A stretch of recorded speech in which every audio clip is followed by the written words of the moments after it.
comme nous l'avons dit, l'Église de Christ universelle qui contient uniquement deux groupes de personnes, des chrétiens sages, des chrétiens, deux groupes de personnes qui représentent les 10 vierges sages, les 10 vierges. Quand on parle de vierge, c'est quelqu'un qui est né de nouveau. Parce que les choses assez sont passées selon 2 Corinthiens 5, 14 et 17 à la fin. Tout ça est nouveau. Celui qui est en Jésus-Christ est une nouvelle personne, une nouvelle créature. Ouais, non? Donc, c'est ce que la Bible a dit. Donc, c'est des vierges. Mais dans cette vierge-là, il y a deux personnes. Il y a deux groupes de personnes qui ont gardé la lampe allumée, l'huile dans leur vase. Mais il y a 5 personnes, il y a un autre groupe qui sont des folles, qui s'en foutent de la vie de sainteté, qui s'en foutent de l'enlèvement, qui s'en foutent des avertissements du Maître. Parce que Jésus-Christ nous a donné beaucoup d'avertissements de ce qui va arriver. Et toutes ces choses est dans la parole de Dieu. Donc nous sommes là ce matin de nous parler de l'imminence de l'arrivée de Jésus. Parce que si les prophéties s'accomplissent, ça veut dire que son arrivée est là. Il nous a promis dans Jean 14 qu'il va revenir nous chercher. Donc cela est très important que nous puissions nous relever du péché, nous laver nos robes, afin de nous préparer pour l'enlèvement. Parce qu'après l'enlèvement, ce qui se passera sur la terre ne serait pas bien. Je ne suis pas sûr qu'il y aura un chrétien après l'enlèvement. Il y aura beaucoup de sauvés qui, après l'enlèvement, qui va nous joindre. Je ne suis pas très sûr.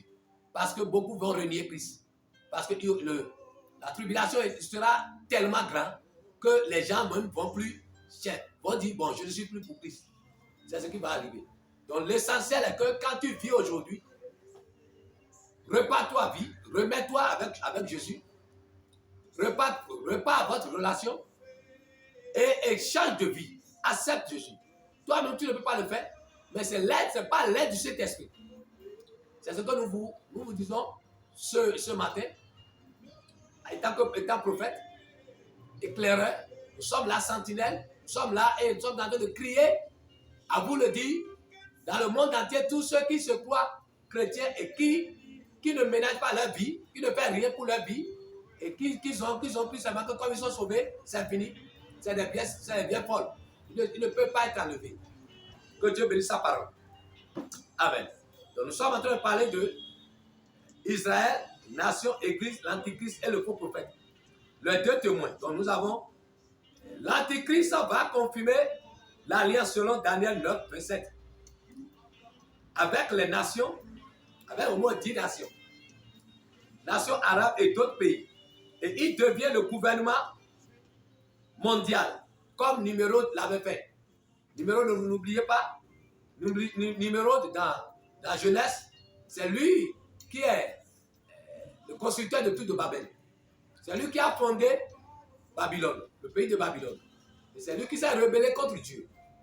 C'est lui qui est même le premier antichrist. C'est lui qui a amené la fête de Noël, premièrement. Donc, vous voyez, donc, au temps de Numéro, c'est lui qui est le gouverneur du monde. C'est lui qui gouverne tous ceux qui construisaient ce tout de Babel. Donc l'antichrist va confirmer l'alliance avec 10 nations d'abord. Et après, quand il confirmera l'alliance, il va se présenter publiquement. Vous voyez, avec 10 nations. Et c'est là où, quand il va confirmer l'alliance, la trompette va sonner pour ceux qui sont prêts, les vieux sages, l'église sainte de Dieu. Et ils vont partir. Maintenant, il va commencer sa conquête des autres pays pour pouvoir gouverner toutes les nations. Et à ce moment, il va se rendre en Israël, il va ordonner dans les 3 ans de Dieu, parce qu'il y aura 7 ans de tribulation, de grande tribulation. Nous allons le voir. Et en ce temps, il va retourner en Jérusalem, il va ordonner qu'on construise le 3e temple. Parce que tous les matériaux, tous les ustensiles du 3e temple sont déjà là, à l'institut du temple. Maintenant, ça reste maintenant l'ordonnance de l'Antichrist, afin que le 3e temple soit construit. Donc, là, il va ordonner la construction du 3e temple. Et quand il ordonnera, maintenant on va construire. Et lui sera en train de faire son enquête pour pouvoir unir toutes les nations à sa cause. Afin d'être le roi du monde. N'oubliez pas, notre Messia, Yeshua Mashiach, est le roi des rois. Donc l'antichrist, c'est le contrefaçon, c'est l'opposé de Christ. Mais il veut faire comme Christ. Vous voyez? Parce que n'oubliez pas cette prophétie que l'ange a donnée à Marie dans Luc, je crois bien Luc 1, 18, non? Si vous voyez, lisez-moi ça. Pour dire, c'est cet enfant qui prendra le siège de David, le trône de David. Donc, l'antichrist aussi veut faire un truc pareil. Et il va gouverner le monde pendant 7 ans. Mais les 3 ans et demi, il n'aura pas totalement, du début, il n'aura pas totalement tout le monde entier à sa cause. Mais quand il va commencer à passer dans le pays et à unir le pays à sa cause, l'Israël aussi, l'Israël sera en paix. Pour 3 ans et demi. Et les nations aussi seront en paix. Les nations qui vont accepter sa marque. Vous voyez? Pour qu'ils vont accepter cette doctrine et sa marque.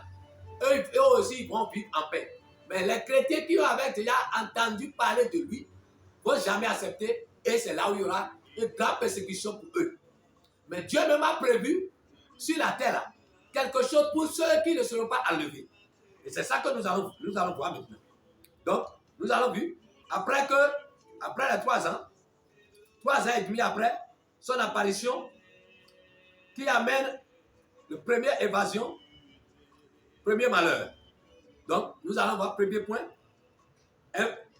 invasion démoniaque. Évasion démoniaque, Dieu même va ordonner à cela. Et nous allons le voir dans Apocalypse 9, 1, 12. Il y a des démons qui sont dans la Bible. Lisez-moi ça vite. Vous avez trouvé la promesse de l'ange? Vous avez trouvé ça? Hein? Non. La promesse de l'ange à Marie, dans Luc là. Luc 1, vous n'avez pas vu ça? Hein? Lisez-moi ça vite. Au nom de Jésus. Amen. Luc 1, verset 32. Luc, je lis au nom de Jésus. Amen. Luc 1, verset 30. L'ange lui dit. L'ange lui dit. Ne crains point. Ne crains point. Marie. Car tu as trouvé grâce devant Dieu. Car tu as trouvé grâce devant Dieu. Et voici. Tu deviendras enceinte. Tu deviendras enceinte. Et tu enfanteras un fils. Et tu enfanteras un fils. Et tu lui donneras le nom de Jésus. Et tu lui donneras le nom de Jésus. Il sera grand et sera appelé fils du Très-Haut. Gloire à Dieu. Il sera grand et sera appelé fils du Très-Haut. Et le Seigneur Dieu lui donnera le trône de David. Et le Seigneur Dieu lui donnera le trône de David. Donc, c'est la promesse. Dieu, quand, après, continue, c'est fini. Il régnera sur la maison de Jacob éternellement. Il régnera sur la maison de Jacob éternellement. Jacob signifie Israël. Donc sur Israël éternellement. N'oubliez pas, l'Israël est le centre du monde. Vous voyez? Le jardin d'Éden là, c'est dans Israël. Mont Sinaï, c'est là-dedans. C'est le centre du monde. Donc tout le monde, c'est de là que la gouvernance de Christ va quitter. Et gouverner tout le monde entier. C'est de la même chose. Pourquoi Satan, qui est l'initiateur de l'Antichrist, parce que l'Antichrist aura l'esprit du dragon en lui. Et c'est pourquoi il veut vraiment qu'on l'adore. Pourquoi il veut faire le contrebande de Yeshua Mashiach d'abord. Lui serait roi de toute la terre. C'est ce qu'il veut. Parce que cette promesse, il sait que Jésus va gouverner toute la terre. C'est ce qui est important. Maintenant, quand il va s'apparaître, première évasion, nous allons voir. Apocalypse 9, 1, 12 et Genèse 6, 1, 7. Apocalypse 9, 12. Apocalypse 9, verset 1 à 12. Je lis au nom de Jésus. Amen. Apocalypse 9, verset 1er. Le 5e ange sonna de la trompette. Le 5e ange sonna de la trompette. Et je vis une étoile qui était tombée du ciel sur la terre. Et je vis une étoile qui était tombée du ciel sur la terre. La clé du puits de l'abîme lui fut donnée. La clé du puits de l'abîme lui fut donnée. Et elle ouvrit le puits de la mine. Et elle ouvrit le puits de